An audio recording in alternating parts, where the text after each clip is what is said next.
Hello students, welcome back to my channel. ನಾನು ನಿಮ್ಮ educator Rachana. Hope you are all doing well and preparing well for your exam. So Karnataka PU board ಇಂದ ಕೆಲವೊಂದು changes ನ ಅವರು circular ಅಲ್ಲಿ mention ಮಾಡಿದ್ದಾರೆ. ಅದು ಯಾವ ಚೇಂಜಸ್ ಅಂತ ಅಂದ್ರೆ ಎಕ್ಸಾಮ್ ಟೈಮಿಂಗ್ ಆಗಿರ್ಬೋದು, ಬ್ಲೂ ಪ್ರಿಂಟ್ ಮತ್ತೆ ಮಾಡೆಲ್ ಪೇಪರ್ ಅಲ್ಲಿ. ಸೊ ಇದೆಲ್ಲ ಚೇಂಜಸ್ ಇದೆ. ಏನೇನಂತ ಡೀಟೇಲ್ ಆಗಿ ಒಂದೊಂದನ್ನೇ ನೋಡ್ತಾ ಬರೋಣ. ಮೊದಲನೇದಾಗಿ ಈ ಸರ್ಕ್ಯುಲರ್ ನಿನ್ನೆ 11th ಸೆಪ್ಟೆಂಬರ್ಗೆ ರಿಲೀಸ್ ಮಾಡಿದ್ದಾರೆ. ನಾನು ಇದನ್ನ ಕಂಪ್ಲೀಟ್ ಆಗಿ ಈ PDF ಇದೆಲ್ಲ ಟೆಲಿಗ್ರಾಮ್ ಚಾನಲ್ ಅಲ್ಲಿ ನಾನು ಹಾಕ್ತೇನೆ. ಲಿಂಕ್ ಈಗ ಇಲ್ಲಿ ಬರುತ್ತೆ ಅಥವಾ ಇದೇ ವಿಡಿಯೋನ ಡಿಸ್ಕ್ರಿಪ್ಷನ್ ಅಲ್ಲಿ ನಿಮಗೆ ಲಿಂಕ್ ಸಿಗುತ್ತೆ. ಸೊ ಮೊದಲು ಫಸ್ಟ್ ಮೇನ್ ಚೇಂಜ್ ಏನಂತ ಅಂದ್ರೆ, ಮುಂಚೆ ಎಕ್ಸಾಮ್ ಟೈಮಿಂಗ್ಸ್ 3 hours 15 minutes ಇರ್ತಾ ಇತ್ತು. 3 ಗಂಟೆ 15 ನಿಮಿಷಗಳ ಕಾಲ ನಿಮಗೆ ರೈಟಿಂಗ್ ಎಕ್ಸಾಮ್ ಇರ್ತಾ ಇತ್ತು. ಅದರಲ್ಲಿ 15 minutes ಏನಿರ್ತಾ ಇತ್ತು ಅಂತ ಅಂದ್ರೆ ಬರೀ ಕ್ವಶನ್ ಪೇಪರ್ ಓದ್ಲಿಕ್ಕೆ ಇರ್ತಾ ಇತ್ತು. ಆದ್ರೆ ಈಗ ಅದನ್ನ ರೆಡ್ಯೂಸ್ ಮಾಡಿದ್ದಾರೆ. ಯಾಕೆ ಈ ಚೇಂಜಸ್ ಮಾಡಿದ್ದಾರೆ ಅಂತ ಅಂದ್ರೆ, ಮುಂಚೆ ಏನು ಅಂತಂದ್ರೆ ಥಿಯರಿ ಪೇಪರ್ಸ್, ಪ್ರಾಕ್ಟಿಕಲ್ ಇಲ್ಲದೆ ಇರೋ ಪೇಪರ್ಸ್ ಇದೆ ಅಲ್ಲ, ಥಿಯರಿ ಪೇಪರ್ಸ್, ಅದು 100 ಮಾರ್ಕ್ಸ್ಗೆ ಇರ್ತಾ ಇತ್ತು. ಈಗ ಅದನ್ನ ಚೇಂಜ್ ಮಾಡಿ 80 ಮಾರ್ಕ್ಸ್ಗೆ ಮಾಡಿದ್ದಾರೆ. ಹೌದಾ? ಸೊ 20 ಮಾರ್ಕ್ಸ್ ಇಂಟರ್ನಲ್, ಇನ್ನು ಮಿಕ್ಕಿರೋ ಎಕ್ಸ್ಟರ್ನಲ್ ಅಂದ್ರೆ 80 ಮಾರ್ಕ್ಸ್ ಇದೆ. ಮತ್ತೆ ಪ್ರಾಕ್ಟಿಕಲ್ ಇರೋ subject as it is same ಇದೆ, 70 ಮಾರ್ಕ್ಸ್ಗೆ ಟೋಟಲ್ ಬರೀತೀರಾ ಎಕ್ಸಾಮ್. ಸೊ ಹಂಗಾಗಿ ಟೈಮ್, ಈಗ ಟೋಟಲ್ ಮಾರ್ಕ್ಸ್ ಕಡಿಮೆ ಆಗಿರೋದ್ರಿಂದ ಟೈಮ್ ಕೂಡ, ಎಕ್ಸಾಮ್ ಟೈಮ್ ಕೂಡ ಕಡಿಮೆ ಮಾಡಿದ್ದಾರೆ. ಸೊ 70 ಮಾರ್ಕ್ಸ್ ಪೇಪರ್ಗೆ ಅಥವಾ 80 ಮಾರ್ಕ್ಸ್ ಪೇಪರ್ಗೆ ಏನ್ ಎಕ್ಸಾಮ್ ಟೈಮಿಂಗ್ಸ್ ಅಂತ ಅಂದ್ರೆ ಓನ್ಲಿ 3 hours. ಮುಂಚೆ ಇದ್ದಿದ್ದು 3 hours 15 minutes, ಈಗ ಏನ್ ಮಾಡಿದ್ದಾರೆ 3 hours, 3 ಗಂಟೆಗಳು ಎಕ್ಸಾಮ್. ನೀವು 3 ಗಂಟೆಗಳ ಕಾಲ ನೀವು ರೈಟಿಂಗ್ ಎಕ್ಸಾಮ್ ಬರೀತೀರಾ. ಆ 3 hours ಅಲ್ಲಿ 2 hours 45 minutes ಬರಿಬೇಕು. ಮತ್ತೆ 15 minutes ಏನು ಅಂತ ಅಂದ್ರೆ ಕ್ವೆಶನ್ ಪೇಪರ್ ಓದ್ಲಿಕ್ಕೆ ಕೊಡ್ತಾರೆ. ಸೊ 15 minutes ಫಸ್ಟ್ ಹೋಗಿದ ತಕ್ಷಣ 15 minutes ಕ್ವೆಶನ್ ಪೇಪರ್ ಓದ್ಬೇಕು. ಇನ್ನು ಮಿಕ್ಕಿರೋ 2 hours 2.25 ಗಂಟೆ ಏನ್ ಮಾಡ್ತೀರಾ ಅಂತಾನೆ ಥಿಯರಿ ಎಕ್ಸಾಮ್ಸ್ ನ ಬರೀತೀರಾ. ಸೊ ಇದು first major changes. Next timings ಏನಾಗುತ್ತೆ ಎಕ್ಸಾಮ್ ಟೈಮಿಂಗ್ಸ್ ಅಂತ ಅಂದ್ರೆ, 2 ಸೆಷನ್, ಮಾರ್ನಿಂಗ್ ಮತ್ತೆ ಆಫ್ಟರ್ನೂನ್ 2 ಸೆಷನ್ ಇರುತ್ತಲ್ಲ. ಸೊ ಮಾರ್ನಿಂಗ್ ಸೆಷನ್ ಬಂದ್ರೆ ನೋಡಿ 10 to 1, 3 hours, 10 to 1. ಮತ್ತೆ ಆಫ್ಟರ್ನೂನ್ ಸೆಷನ್ ಏನು ಅಂತಂದ್ರೆ 2 to 5. So morning session is 10 to 1 exam timings and afternoon session is 2 to 5 is your exam timings. ಮತ್ತೆ ಇದು ಬಿಟ್ಟು ನೆಕ್ಸ್ಟ್ ಮೇಜರ್ ಚೇಂಜ್ ಏನು ಅಂತ ಅಂದ್ರೆ, ಸೊ ಟೋಟಲ್ ಮಾರ್ಕ್ಸ್ ಪ್ರಾಕ್ಟಿಕಲಿಗೆ ಇರುವಂತಹ ಸಬ್ಜೆಕ್ಟ್ಸ್, ಪ್ರಾಕ್ಟಿಕಲ್ ಇರುವಂತಹ ಸಬ್ಜೆಕ್ಟ್ಸ್ ಅಂತ ಅಂದ್ರೆ chemistry, physics, biology, total marks ಎಷ್ಟು ಅಂತಾನೆ ನೀವು ಅಟೆಂಡ್ ಮಾಡ್ಬೇಕಾಗಿರೋದು 70. ಓಕೆನಾ? ಆದ್ರೆ ಆಪ್ಷನ್ಸ್, ವಿತ್ ಆಪ್ಷನ್ಸ್ ಎಷ್ಟು ಮಾರ್ಕ್ಸ್ ಇರುತ್ತೆ ಕ್ವೆಶನ್ ಪೇಪರ್ ಅಲ್ಲಿ ಅಂತಂದ್ರೆ 105. So this is actually not marks questions, this is actually marks. So ಇದೇನು ಅಂತ ಅಂದ್ರೆ ಮಾರ್ಕ್ಸ್. ಸೊ ಟೋಟಲ್ ಮಾರ್ಕ್ಸ್ ಏನು ಅಂತಂದ್ರೆ 105 ಇರುತ್ತೆ. ಮುಂಚೆ 115 ಇರ್ತಾ ಇತ್ತು. ನಾನು ನಿಮ್ಗೆ ಬ್ಲೂ ಪ್ರಿಂಟ್ ಕಂಪೇರ್ ಮಾಡಿ ತೋರಿಸ್ತೀನಿ. ಸೊ ಮುಂಚೆ 115 ಇರ್ತಾ ಇತ್ತು, ಅದರಲ್ಲಿ 70 ಮಾರ್ಕ್ಸ್ ಅಟೆಂಡ್ ಮಾಡ್ತಾ ಇದ್ರಿ. ಸೊ ಈಗ ಏನು ಅಂತಂದ್ರೆ 105 ಇರುತ್ತೆ total questions, that is marks. ಅದರಲ್ಲಿ ನೀವು ಎಷ್ಟು ಅಟೆಂಡ್ ಮಾಡಬೇಕು? 70 ಅಟೆಂಡ್ ಮಾಡಬೇಕು. ಮತ್ತೆ ಪ್ರಾಕ್ಟಿಕಲ್ಸ್ ಇಲ್ಲದೆ ಇರೋ ಸಬ್ಜೆಕ್ಟ್ ಅಂತಂದ್ರೆ ಲ್ಯಾಂಗ್ವೇಜಸ್, ಮ್ಯಾಥಮೆಟಿಕ್ಸ್, ಇದಕ್ಕೆ ಏನು ಅಂತಂದ್ರೆ ಆಪ್ಷನ್ಸ್ ಸೇರಿ ಇರುವಂತಹ ಮಾರ್ಕ್ಸ್ ಎಷ್ಟು? 120. ಇದರಲ್ಲಿ ನೀವು ಅಟೆಂಡ್ ಮಾಡಬೇಕಾಗಿರೋದು ಎಷ್ಟು? 80 ಮಾರ್ಕ್ಸ್. ಸೊ ಇದು ಮೇಜರ್ ಚೇಂಜ್. ಮತ್ತೆ ಈ ಕರ್ನಾಟಕ PU ಬೋರ್ಡ್ ಇಂದ ಸಪರೇಟ್ ಎಲ್ಲ ಸಬ್ಜೆಕ್ಟಿಗೂ ಕ್ವೆಶನ್ ಪೇಪರ್ಸ್ ಮತ್ತೆ ಬ್ಲೂ ಪ್ರಿಂಟ್ ನ, ಪ್ರತಿಯೊಂದು ಸಬ್ಜೆಕ್ಟ್ಗೂ 3 ಬ್ಲೂ ಪ್ರಿಂಟ್ ಮತ್ತೆ 3 ಮಾಡೆಲ್ ಪೇಪರ್ಸ್ ನ ಅವರು ರಿಲೀಸ್ ಮಾಡಿದ್ದಾರೆ. ಆ ಲಿಂಕ್ ನ ಕೂಡ ನಾನು ನನ್ನ ಟೆಲಿಗ್ರಾಮ್ ಚಾನಲ್ ಅಲ್ಲಿ ಅದನ್ನ ಶೇರ್ ಮಾಡ್ತೀನಿ. ಸೊ ಅದರಲ್ಲಿ ಏನಂತ ಹೇಳಿದ್ದಾರೆ ಅಂತಂದ್ರೆ, suppose model paper 1, model paper 2, model paper 3 ಅಂತ ಇದೆ. ಸೊ ಮಾಡೆಲ್ ಪೇಪರ್ 1ಗೆ ಅದರದೇ ಆದಂತ ಬ್ಲೂ ಪ್ರಿಂಟ್ ಇದೆ, ಮಾಡೆಲ್ ಪೇಪರ್ 2ಗೆ ಅದರದೇ ಆದಂತ ಬ್ಲೂ ಪ್ರಿಂಟ್ ಇದೆ. ಸೊ ಕಂಪ್ಲೀಟ್ ಆಗಿ ಸಪರೇಟ್ ಆಗಿ ಎಕ್ಸಾಮಿಗೆ ಅಂತಂದೇಳಿ ಯಾವುದು ಪರ್ಟಿಕ್ಯುಲರ್ ಬ್ಲೂ ಪ್ರಿಂಟ್ ಅವ್ರು ಇನ್ನೂ ರಿಲೀಸ್ ಮಾಡಿಲ್ಲ. ಸೊ ಮಾಡ್ಬೋದು, ಅಥವಾ ಅದರ ಆಲ್ಮೋಸ್ಟ್ ಸಿಮಿಲರ್ ಅದೇ ತರನೇ ಬ್ಲೂ ಪ್ರಿಂಟ್ ಆಲ್ಮೋಸ್ಟ್ ಇರುತ್ತೆ ಅಂತ ನೀವು ಅದನ್ನ ತಗೊಂಡ್ಬಿಟ್ಟೆ, ರೆಫರೆನ್ಸ್ ತಗೊಂಡ್ಬಿಟ್ಟೆ ಪ್ರಿಪೇರ್ ಆಗ್ಬೇಕಾಗತ್ತೆ. Next so teaching hours, next change ಏನು ಅಂತಂದ್ರೆ, ಸೊ ಟೀಚಿಂಗ್ ಹಾರ್ಸ್ ಎಷ್ಟಿದೆ ಅದರ ಬೇಸಸ್ ಮೇಲೆನೆ ಅವರು ವೇಟೇಜ್ ನ ಅಲಾಟ್ ಮಾಡಿದ್ದಾರೆ ಎಲ್ಲ ಲೆಸನ್ಸಿಗೂ. ನೆಕ್ಸ್ಟ್ ಇನ್ನೊಂದು ಮೇಜರ್ ಏನು ಅಂತ ಅಂದ್ರೆ, ಔಟ್ ಆಫ್ ಸಿಲೆಬಸ್ ಇದೆಲ್ಲ ಮುಂಚೆ ಇದ್ದಿದ್ದೆ ನಾರ್ಮಲ್ ಚೇಂಜಸ್, ಬಟ್ ಮೇಜರ್ ಏನಿದೆ ಅಂತ ಹೇಳಿ ನಾನು ಇಲ್ಲಿ ಹೈಲೈಟ್ ಮಾಡಿ ತೋರಿಸ್ತಾ ಇದ್ದೀನಿ. ಸೊ ಏನಂತಂದ್ರೆ out of the syllabus questions ಕೇಳಬಾರ್ದು, NCERT ಅಲ್ಲಿ ಇರುವಂತಹ ಕಾನ್ಸೆಪ್ಟ್ಸ್ ಬೇಸ್ಡ್ ಕ್ವೆಶನ್ಸ್ ನ ಫ್ರೇಮ್ ಮಾಡಬೇಕು ಅಂತ ಹೇಳಿದ್ದಾರೆ. So next, so numerical based questions ಕೇಳಬೇಕಾದ್ರೆ ಸೊ ವ್ಯಾಲ್ಯೂಸ್ ಏನಿದೆ NCERT ಅಲ್ಲಿ ಕೊಟ್ಟಿರ್ತಾರಲ್ಲ ಆ ವ್ಯಾಲ್ಯೂಸ್ ನ ಬೇಕಿದ್ರೆ ಚೇಂಜ್ ಮಾಡಬಹುದು ಅಂತಂದೇಳಿ ಅವರು ಹೇಳಿದ್ದಾರೆ. ಸೊ ಅದೇ ಸೇಮ್ ಟು ಸೇಮ್ ಕೇಳಬೇಕು ಅಂತಂದೇಳಿ ಏನು ರೂಲ್ಸ್ ಇಲ್ಲ, ಬೇಕಿದ್ರೆ ವ್ಯಾಲ್ಯೂಸ್ ನ ಚೇಂಜ್ ಮಾಡಬಹುದು ಅಂತ ಹೇಳಿದ್ದಾರೆ. ಇನ್ನೊಂದು ಮೇಜರ್ ಅಪ್ಡೇಟ್ ಏನು ಅಂತಂದ್ರೆ ಹಾಟ್ಸ್ ಕ್ವೆಶನ್ಸ್ ಲಾಸ್ಟ್ ಟೈಮ್ ಎಲ್ಲ ಏನಂತಂದ್ರೆ ಲಾಸ್ಟ್ ಮೇನಲ್ಲಿ ಮಾತ್ರ ಇರ್ತಾ ಇತ್ತು. ಪಾರ್ಟ್ ಡಿ ಅಲ್ಲಿ 6th ಮೇನಲ್ಲಿ 3 ಕ್ವೆಶನ್ಸ್ ಅಲ್ಲಿ 1 ಅಟೆಂಡ್ ಮಾಡ್ಬೇಕಾಗಿತ್ತಲ್ಲ, ಸೊ ಅದ್ರಲ್ಲಿ ಮಾತ್ರ ಇರ್ತಾ ಇತ್ತು. ಹಾಟ್ಸ್ ಅಂತ ಅಂದ್ರೆ ಕೊಟ್ಟಿದ್ದಾರೆ ನೋಡಿ, high order thinking skills questions. But ಆದ್ರೆ ಈಗ ಏನಂತ ಹೇಳಿದ್ದಾರೆ ಅಂದ್ರೆ these type of questions can be asked from any lesson and can be asked in any sections in the question paper ಅಂತ ಅಂದ್ರೆ ಯಾವುದೇ ಲೆಸನ್ ಇಂದನಾದ್ರೂ ಕೂಡ ಹಾಟ್ಸ್ ಕ್ವೆಶನ್ಸ್ ನ ಫ್ರೇಮ್ ಮಾಡಬಹುದು. ಮತ್ತೆ ಯಾವುದೇ ಮೇನ್ ಅಲ್ಲಿ ಯಾವುದೇ ಸೆಕ್ಷನ್ ಅಲ್ಲಿ ಅಂದ್ರೆ part A B C D E, so part D ತನಕ ಯಾವುದೇ ಮೇನ್ ಅಲ್ಲಿನೂ ಕೂಡ ಯಾವುದೇ ಸೆಕ್ಷನ್ಸ್ ಅಲ್ಲಿನೂ ಕೂಡ ಅವರು ಈ ತರ ಕ್ವೆಶನ್ಸ್ ನ ಕೇಳಬಹುದು, ಕ್ವೆಶನ್ ಪೇಪರ್ ಸೆಟ್ ಮಾಡೋರು ಅಂತಂದೇಳಿ ಹೇಳಿದ್ದಾರೆ. ಸೊ ಇದು ಬಿಗ್ ಚೇಂಜ್ ಅಂಡ್ ನೀವು ಚೆನ್ನಾಗಿ ಪ್ರಿಪೇರ್ ಆಗಬೇಕು. ಸೊ ಈ ಅಪ್ಡೇಟ್ ಬಂದಿರೋದ್ರಿಂದ ನೀವು ಇನ್ಮೇಲೆ ಪ್ರಿಪರೇಷನ್ ಇನ್ನೂ ಚೆನ್ನಾಗಿ ಮಾಡಬೇಕು. So don't worry about your preparation, I will be with you. ನಾನು ಕಂಪ್ಲೀಟ್ ಆಗಿ ಗೈಡ್ ಮಾಡ್ತೀನಿ ಯಾವ ತರ ಕಡಿಮೆ, ಈಗ ಟೈಮ್ ಕೂಡ ಕಡಿಮೆ ಆಗಿದೆ, ಯಾವ ತರ ಮ್ಯಾನೇಜ್ ಮಾಡಬೇಕು, ಹೈ ವೇಟೇಜ್ ಯಾವ್ದಿದೆ, ಅದರಿಂದ ಯಾವ ತರ ಪ್ರಿಪೇರ್ ಮಾಡಬೇಕು ಅಂತ ನೆಕ್ಸ್ಟ್ ನಾನು ವಿಡಿಯೋಸ್ ನ ಅಪ್ಲೋಡ್ ಮಾಡ್ತಾ ಇರ್ತೀನಿ, ನೋಡ್ತಾ ಇರಿ. ಸೊ ಇದು ಮೇಜರ್ ಚೇಂಜಸ್. ಇನ್ನು ಬ್ಲೂ ಪ್ರಿಂಟ್ ಕಂಪೇರ್ ಮಾಡಿ ಏನೇನು ಚೇಂಜ್ ಆಗಿದೆ ಅಂತ ಕೂಡ ನೋಡೋಣ.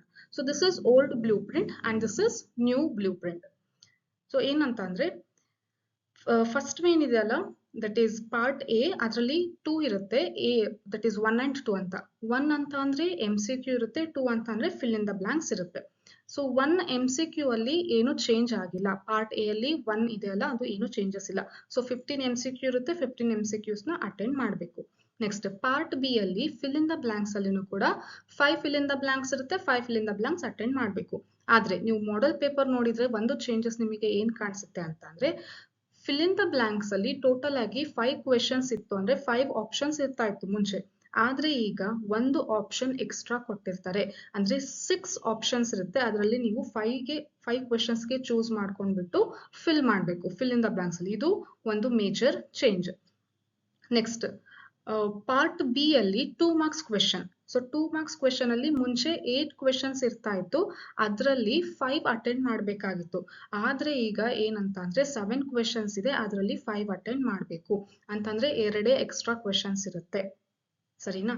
ನೆಕ್ಸ್ಟ್ 3 ಮಾರ್ಕ್ಸ್ ಕ್ವೆಶನ್ಸ್ ಅಲ್ಲಿನೂ ಸೇಮ್, ಮುಂಚೆ 8 ಇರ್ತಾ ಇತ್ತು, ಅದರಲ್ಲಿ 5 ಬರಿಬೇಕಾಗಿತ್ತು, 3 ಎಕ್ಸ್ಟ್ರಾ ಕ್ವೆಶನ್ಸ್ ಇರ್ತಾ ಇತ್ತು. ಬಟ್ ಈಗ 2 ಎಕ್ಸ್ಟ್ರಾ ಕ್ವೆಶನ್ಸ್ ಅಷ್ಟೇ. ಸೊ 7 ಕ್ವೆಶನ್ಸ್ ಇರುತ್ತೆ, ಅದರಲ್ಲಿ 5 ನೀವು ಅಟೆಂಡ್ ಮಾಡಬೇಕಾಗುತ್ತೆ. ನೆಕ್ಸ್ಟ್ ಪಾರ್ಟ್ ಡಿ ನಲ್ಲಿ, ಸೊ ಇದು ಪಾರ್ಟ್ ಬಿ ಪಾರ್ಟ್ ಸಿ ಆಯ್ತು. ಪಾರ್ಟ್ ಡಿ ಅಲ್ಲಿ 2 ಮೇನ್ ಇರುತ್ತೆ, 5th ಮತ್ತೆ 6th. ಸೊ 5th ಮೇನ್ ಅಲ್ಲಿ ಏನು ಅಂತ ಅಂದ್ರೆ 8 ಕ್ವೆಶನ್ಸ್ ಇರ್ತಾ ಇತ್ತು, ಅದರಲ್ಲಿ 4 ಅಟೆಂಡ್ ಮಾಡಬೇಕಾಗಿತ್ತು. 5 ಮಾರ್ಕ್ಸಿನ 8 ಕ್ವೆಶನ್ಸ್ ಇರ್ತಾ ಇತ್ತು, ಅದರಲ್ಲಿ 4 ಅಟೆಂಡ್ ಮಾಡಬೇಕಾಗಿತ್ತು. ಆದ್ರೆ ಈಗ 7 ಕ್ವೆಶನ್ಸ್ ಇರುತ್ತೆ, ಅದರಲ್ಲಿ ನಾವು 4 ಅಟೆಂಡ್ ಮಾಡಬೇಕು. ನೆಕ್ಸ್ಟ್ ಪಾರ್ಟ್ ಡಿ ನಲ್ಲಿ 6th ಮೇನ್ ಏನಂತ ಅಂದ್ರೆ ಮುಂಚೆ ಏನಂದ್ರೆ 3 ಕ್ವೆಶನ್ಸ್ ಇರ್ತಾ ಇತ್ತು, 1 ಅಟೆಂಡ್ ಮಾಡಬೇಕಾಗಿತ್ತು. ಬಟ್ ಇವಾಗ್ಲೂ ಕೂಡ ಇದರಲ್ಲಿ ಸೇಮ್ ಇದೆ, 3 ಕ್ವೆಶನ್ಸ್ ಇರುತ್ತೆ, 1 ಅಟೆಂಡ್ ಮಾಡಬೇಕು. ಸೊ ಕಂಪಲ್ಸರಿಯಾಗಿ ಪಾರ್ಟ್ ಡಿ ನ 6th ಮೇನ್ ಅಲ್ಲಿ 3 ಕ್ವೆಶನ್ಸ್ ಕೂಡ ಹಾಟ್ ಕ್ವೆಶನ್ಸ್ ಇರುತ್ತೆ. ಹಾಟ್ಸ್ ಅಂತ ಅಂದ್ರೆ high order thinking skills based questions ಇರ್ತದೆ. ಸೊ ಅದು ಕಂಪಲ್ಸರಿ ಅಂತ ಹೇಳಿ ಇಲ್ಲಿ ಗೈಡ್ ಲೈನ್ಸ್ ಅಲ್ಲಿ ಅವರು ಹೇಳಿದ್ದಾರೆ. ಸೊ ಏನೇನು ಅಂತ ಅಂದ್ರೆ ಎಲ್ಲಾ ಮೇನ್ ಕೂಡ ನೀವು ಅಟೆಂಡ್ ಮಾಡಲೇಬೇಕು from part A to part D. ಇನ್ನೊಂದು ಎಕ್ಸ್ಟ್ರಾ ಏನು ಅಂತಂದ್ರೆ ಪಾರ್ಟ್ ಇ ಕೊಟ್ಟಿದ್ದಾರೆ, ಅದು ವಿಜುವಲಿ ಚಾಲೆಂಜ್ ಸ್ಟೂಡೆಂಟ್ಸ್ ಗೆ ಮಾತ್ರ. ಸೊ ಯಾರಿಗೆ ಕಣ್ಣು ಸರಿಯಾಗಿ ಕಾಣಿಸ್ತಾ ಇರಲ್ಲ ಅವರಿಗೆ ಮಾತ್ರ ಆ ಪಾರ್ಟ್ ಇ ನ ಕ್ವೆಶನ್ಸ್ ಅಟೆಂಡ್ ಮಾಡಬೇಕು. ಸೊ ಟೋಟಲ್ ಕ್ವೆಶನ್ಸ್ ಮುಂಚೆ ನೋಡೋದಾದ್ರೆ 47 ಇರ್ತಾ ಇತ್ತು, ಬಟ್ ಈಗ ಏನಾಗಿದೆ ರೆಡ್ಯೂಸ್ ಆಗಿ 44 ಆಗಿದೆ. ಸೊ ಟೋಟಲ್ ಆಗಿ ಮಾರ್ಕ್ಸ್ ಎಷ್ಟಾಯ್ತು ಅಲ್ಲಿಗೆ, ಮುಂಚೆ 115 ಇರ್ತಾ ಇತ್ತು, ಈಗ ರೆಡ್ಯೂಸ್ ಆಗಿ 105 ಆಗಿದೆ. ಯಾಕಾಯ್ತು ಗೊತ್ತಾಯ್ತಲ್ವಾ? 8 ಕ್ವೆಶನ್ಸ್ ಪ್ಲೇಸ್ ಅಲ್ಲಿ ಎಲ್ಲ 7 ಮಾಡಿದ್ದಾರೆ. ಸೊ ಮುಂಚೆ 8 ಕ್ವೆಶನ್ಸ್ ಅಲ್ಲಿ 7 ಇವಾಗ ಮುಂಚೆ ಎಲ್ಲ 2 ಮಾರ್ಕ್ಸ್ 3 ಮಾರ್ಕ್ಸ್ ಮತ್ತೆ 5 ಮಾರ್ಕ್ಸ್ ಅಲ್ಲಿ 8 ಕ್ವೆಶನ್ಸ್ ಇರ್ತಾ ಇತ್ತು, ಅದನ್ನ ರೆಡ್ಯೂಸ್ ಮಾಡಿ 7 ಮಾಡಿದ್ದಾರೆ. ಸೊ ಹಾಗಾಗಿ ಮುಂಚೆ ಇದ್ದಿದ್ದು 47, ಈಗ ಎಷ್ಟು ಅಂತಂದ್ರೆ 44. ಸೊ 3 ಮೇನ್ ಅಲ್ಲಿ ಮೇಜರ್ ಆಗಿ 2 ಮಾರ್ಕ್ಸ್ 3 ಮಾರ್ಕ್ಸ್ ಮತ್ತೆ 5 ಮಾರ್ಕ್ಸ್ ಮೇನ್ ಅಲ್ಲಿನೇ ಒಂದು ಕ್ವೆಶನ್ಸ್ ನ ರೆಡ್ಯೂಸ್ ಮಾಡಿರೋದ್ರಿಂದ 47 ಇಂದ 44 ಆಗಿದೆ. ಸೊ ಮಾರ್ಕ್ಸ್ ಕೂಡ ವೇರಿ ಆಗ್ತಾ ಇದೆ. ಎಷ್ಟು ಸೊ ಮುಂಚೆ ಇದ್ದಿದ್ದು ಟೋಟಲ್ ಮಾರ್ಕ್ಸ್ ಎಷ್ಟಾಗಿತ್ತು, 115 ಮಾರ್ಕ್ಸಿಗೆ ನೀವು 70 ಮಾರ್ಕ್ಸ್ ನ ಅಟೆಂಡ್ ಮಾಡಿ ಬರಿಬೇಕಾಗಿತ್ತು. ಆದ್ರೆ ಇಲ್ಲಿ 105ಗೆ 70 ಮಾರ್ಕ್ಸ್ ನ ನೀವು ಅಟೆಂಡ್ ಮಾಡಿ ಬರಿಬೇಕಾಗುತ್ತೆ. ಸೊ ಇದು ಮೇಜರ್ ಚೇಂಜಸ್. ನಾನು ಒಂದು ಬ್ಲೂ ಪ್ರಿಂಟ್ ಅಂತಂದ್ರೆ that is paper 1 blue print ತಗೊಂಡು ಇಲ್ಲಿ ನಿಮಗೆ ಕಂಪೇರ್ ಮಾಡಿ ಹೇಳ್ತಾ ಇದ್ದೀನಿ. ಸೊ ಇದರಲ್ಲಿನೂ ಕೂಡ ಏನು ಜಾಸ್ತಿ ಮೇಜರ್ ಚೇಂಜಸ್ ಇಲ್ಲ, 1-2 ಮಾರ್ಕ್ಸ್ ಡಿಫರ್ ಆಗಿದೆ ಲೆಸನ್ ವೈಸ್. ಸೊ ಇದೇ ಟೋಟಲ್ ಮಾರ್ಕ್ಸ್ ನ ಬೇಸಸ್ ಇಟ್ಕೊಂಡ್ಬಿಟ್ಟೆ ಕ್ವೆಶನ್ ಪೇಪರ್ ನ ಸೆಟ್ ಮಾಡಿರ್ತಾರೆ. ಸೊ ಇಲ್ಲಿ ನೋಡಿ ಸೆಕ್ಷುವಲ್ ಎಕ್ಸಾಂಪಲ್ ಹೇಳ್ತಾರೆ, sexual reproduction in flowering plants ಅಲ್ಲಿ 11 ಇದೆ. ಸೊ ಇವಾಗ್ಲೂ ಕೂಡ 11 ಇದೆ. ನೆಕ್ಸ್ಟ್ ಹ್ಯೂಮನ್ ರಿಪ್ರೊಡಕ್ಷನ್ ಅಲ್ಲಿ ಮುಂಚೆ ಟೋಟಲ್ ಮಾರ್ಕ್ಸ್ 11 ಇತ್ತು, ಅದನ್ನ ಎಷ್ಟು ಮಾಡಿದ್ದಾರೆ 10 ಮಾಡಿದ್ದಾರೆ. ಸೊ ಇದೇ ತರ ಕೆಲವೊಂದು 1 or 2 ಮಾರ್ಕ್ಸ್ ಡಿಫರೆನ್ಸ್ ಇದೆ. ಸೊ ಅದಕ್ಕಿಂತ ಜಾಸ್ತಿ ಡಿಫರೆನ್ಸ್ ಇಲ್ಲ. ಸೊ ಇದು ಮುಂಚೆದು ಮತ್ತೆ ಇವಾಗಿನ blue print difference. Next so guidelines, question paper ಸೆಟ್ಟರ್ಗೆ ಕೆಲವೊಂದು ಗೈಡ್ಲೈನ್ಸ್ ಹೇಳಿದ್ದಾರೆ, ಅದು ನಿಮಗೆ ಪ್ರಿಪರೇಷನ್ಗೆ ಬಹಳ ಯೂಸ್ ಆಗುತ್ತೆ. ಸೊ ಏನಂತಂದ್ರೆ ಕ್ವೆಶನ್ಸ್ ಯಾವಾಗ್ಲೂ ಸಿಂಪಲ್ ಇರುತ್ತೆ, ಅನ್ಆಂಬಿಗ್ಯುಯಸ್ ಇರೋದಿಲ್ಲ. ಸಿಂಪಲ್ ಅಂತ ಅಂದ್ರೆ ತೀರಾ ಈಸಿ ಆ ತರ ಅಲ್ಲ. ಸೊ ಸಿಂಪಲ್ ಮೀನ್ಸ್ ಕನ್ಫ್ಯೂಸ್ ಆಗೋ ತರ ಕ್ವೆಶನ್ಸ್ ಕೇಳಬಾರ್ದು, ನೋಡಿದ ತಕ್ಷಣ ಅರ್ಥ ಆಗುವಂತ ಕ್ವೆಶನ್ಸ್ ಇರಬೇಕು. ಆ ಕ್ವೆಶನ್ಸ್ ಅಲ್ಲಿ ಡೌಟ್ಸ್ ಬರುವಂತ ಕ್ವೆಶನ್ಸ್ ನ ಫ್ರೇಮ್ ಮಾಡಬಾರ್ದು ಅಂತಂದೇಳಿ ಹೇಳಿದ್ದಾರೆ. ನೆಕ್ಸ್ಟ್ ಕಾನ್ಸೆಪ್ಟ್ಸ್ ಏನಂತ ಅಂದ್ರೆ NCERT ಅಲ್ಲಿ ಇರುವಂತಹದ್ದು ಪ್ರಿಸ್ಕ್ರೈಬ್ ಟೆಕ್ಸ್ಟ್ ಬುಕ್ ಅಂತಾನೆ. ಸೊ ಏನು ನಾರ್ಮಲ್ NCERT ಇದೆಲ್ಲ, ಸೊ ಅದ್ರಲ್ಲಿ ಇರುವಂತಹ ಕ್ವೆಶನ್ಸ್ ನೇ ಕೇಳಬೇಕು, ಔಟ್ ಆಫ್ ಸಿಲೆಬಸ್ ಕ್ವೆಶನ್ಸ್ ಕೇಳಬಾರ್ದು ಅಂತ ಹೇಳಿದ್ದಾರೆ. ಎಲ್ಲಾ ಸೆಕ್ಷನ್ ಅಲ್ಲಿನೂ ಕೂಡ, ಎಲ್ಲಾ ಮೇನ್ ಅಲ್ಲಿನೂ ಕೂಡ ಎಲ್ಲಾ ತರದ ಕ್ವೆಶನ್ಸ್ ಕೂಡ ಏನಿರಬೇಕು, that is within the NCERT text book only. Next so ಇಲ್ಲಿ ಇನ್ನೊಂದು ಮೇಜರ್ ಏನು ಅಂತಂದ್ರೆ ಆಗ್ಲೇ ಹೇಳಿದ್ನಲ್ಲ, ಸೊ ಪಾರ್ಟ್ ಡಿ ಅಲ್ಲಿ 6th ಸೆಕ್ಷನ್ ಇದೆಲ್ಲ ಕಂಪಲ್ಸರಿ.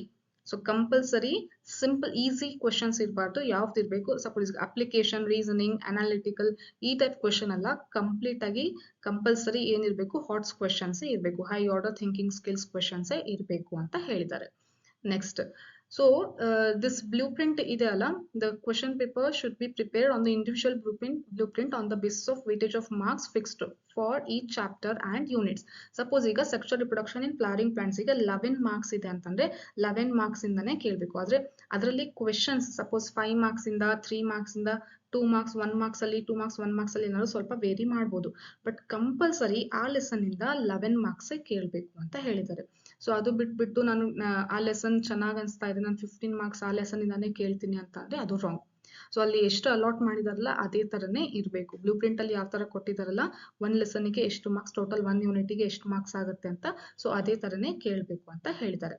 ನೆಕ್ಸ್ಟ್ ಸೊ ಸಪೋಸ್ ಈಗ 1 ಲೆಸನ್ ಇಂದ 10 ಮಾರ್ಕ್ಸಿನ ಕ್ವೆಶನ್ಸ್ ಕೇಳಬೇಕು ಅಂತ ಇರುತ್ತೆ. ಸಪೋಸ್ ಅದೇ ಸೇಮ್ ತಗೊಳ್ಳೋಣ, sexual reproduction in flowering plants ಅಲ್ಲಿ ಟೋಟಲ್ 11 ಮಾರ್ಕ್ಸ್ ಅಂತ ಇದ್ದಲ್ಲ, ಸೊ ಅದನ್ನ ತಗೊಳ್ಳಿ. ಸೊ 11 ಮಾರ್ಕ್ಸ್ ಟೋಟಲ್ ಆಗಿ ಕೇಳಬೇಕು ಅಂತ ಹೇಳಿದ್ದಾರೆ. ಸೊ 11 ಮಾರ್ಕ್ಸ್ ಕೇಳಬೇಕು ಅಂತ ಹೇಳ್ಬಿಟ್ಟು 5 ಮಾರ್ಕ್ಸ್ ಇಂದ 2 ಕ್ವೆಶನ್ ಹಾಕ್ಬಿಟ್ಟು ಇನ್ನೊಂದು 1 ಮಾರ್ಕ್ಸ್ ಇಂದು ಕ್ವೆಶನ್ ಹಾಕೋದಲ್ಲ.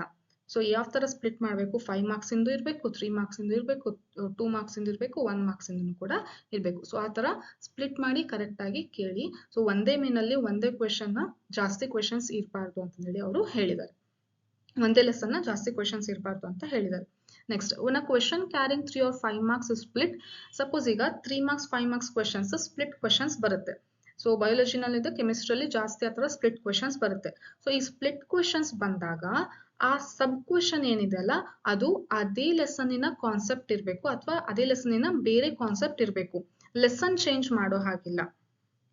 ಗೊತ್ತಾಗ್ತಿದೆನಾ? ಸಪೋಸ್ ಈಗ ಮಾರ್ಫಾಲಜಿ ಯಾವುದು sexual reproduction in flowering plants ಮತ್ತೆ ಇನ್ನೊಂದು ಯಾವುದು ಬಯೋಟೆಕ್ನಾಲಜಿ, ಈ ತರ ಎರಡೆರಡು ಟಾಪಿಕ್ ಇಂದ ತಗೊಂಡು ಕ್ವೆಶನ್ಸ್ ಕೇಳಬಾರ್ದು. ಸ್ಪ್ಲಿಟ್ ಮಾಡಿ ಕೇಳಿದಾಗ ಏನಂತಂದ್ರೆ ಒಂದೇ ಲೆಸನ್ ಇಂದ ಇರಬೇಕು.